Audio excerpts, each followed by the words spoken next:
Bugünün mövzusu 8-ci arxetipdir. Yəni haqq, ədalət arayışı olan və ən çox əslində öz-özünə ədalətsizlik edən bir arxetipdir.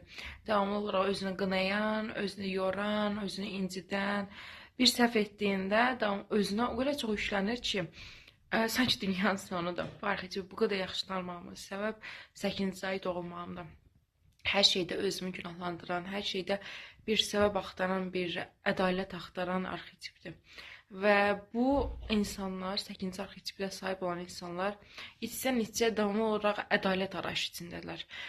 Davamlı olaraq çöldə ədalətsizliyə qarşı savaş verirlər. Hər hansısa bir yerdə ədalətsizlik görsələr, kiçik də olsa nəsə bir xoşuna gəlməz bir şey görsələr, dərhal buna etiraz etməyə istəyirlər və dərhal bunu düzəltməyə çalışırlar.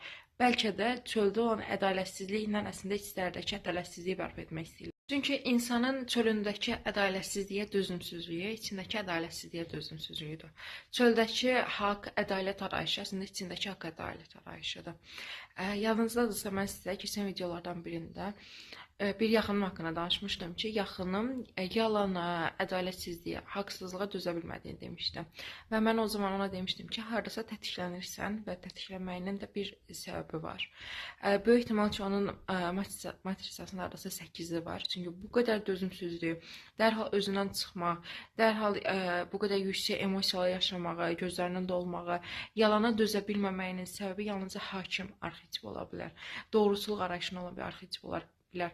Və bu insanlar davamlı olaraq içdən-içə əslində bir haqq və ədalət arayışı içində olurlar.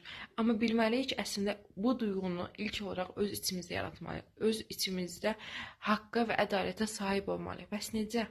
Və məhz burada artıq bizim açar cümləmiz işə girir. Mən məhz harda ədalətsizliyə dözmürəm? Mən məhz hansı mövzu ilə bağlı yalançılığa dözmürəm? Mən məhz harda tətiklənirəm? Harda mənim bu içimdəki bəzi şeylər üzə çıxır? O qaynayan tufanlar var. Məhz harda onlar üzə çıxır? Və mənə harda artıq yüksək emosiyalar yaşadır və tətikləndirir? Çünki həyatımızın hər anında biz bu duyğulara sahib olaraq yaşamırıq. Məhz həyatımızın bir nöqtəsi və sferası var ki, orada daha çox bizə bu təsir edir. Bizə daha çox dur, içinə dön, özünə dön deyir. Və məhz həmin anlarda biz tətiklənirik və yüksək emosiyalar yaşayırıq. Bəzən özümüzü üzgün, kədərli, qəmgin hiss edirik. Biz onları tapıb şəfalandıracağıq. Həmin nöqtələri tapın, özünüzdə qeyd edin və mütləq terapevtinizə bu tətikləndiyiniz nöqtələrlə bağlı müraciət edin. Çünki şəfa oradan başlayır. Tətikləndiyiniz yerləri gördüyünüz an artıq sizdə şəfalanmağa başlayarsınız. Və bilməlisiniz ki, 8 özünə səhv etməyə, yanlış qərarlar verməyə, həyatın bəzi anlarında səhv seçimlər etdiyinə görə, hətta səhv seçimlər də deməyəcəm, sadəcə kiçik səhvləri belə etməyə özünə icazə verməlidir. Çünki mənim 8-im o qədər qəddar idi ki, özünə xırda bir səhvi belə icazə vermirdi, yanlışını belə icazə vermirdi. Hər səhvində mütləq böyük bir dərəcədə onu cəzalandırır, günahlandırır, içdən-içə günahkarlıq hissi ilə dolub daşırır. Və bunun üzərində işləmək, bunu şəfalandırmaq mənim üçün böyük bir fərqindəlik yaratdı. Həyatımda özümə səhv etməyə icazə vermək mənim üçün çox böyük bir avantajlar yaratdı və çox böyük asanlıq yaratdı. Çünki düşün ki, həyatın hər anda biz düz istiqamətdə, doğru şəkildə, doğru qərarlarla irəliləyə bilmərik. Bəzən səhv edəcəyik və bu bizə olar. Biz insanıq, bizə səhv etmək, yanlış qərarlar vermək olar.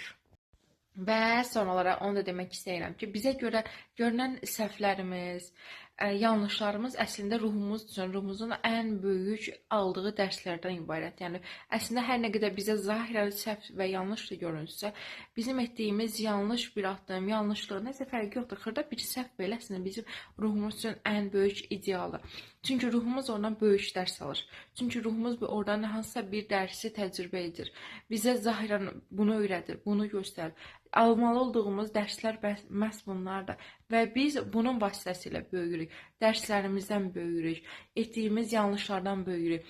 Xırda bir səhvlər, nəyisə qırmaq, yanlışlıqla nəyisə bir səhv bir yerə qoymaq belə ruhumuzun almalı olduğu bir dərsdir. Çünki biz orada səhvə nəyisə yerinə dəyişdirmək bizə böyük bir dərs öyrədə bilir.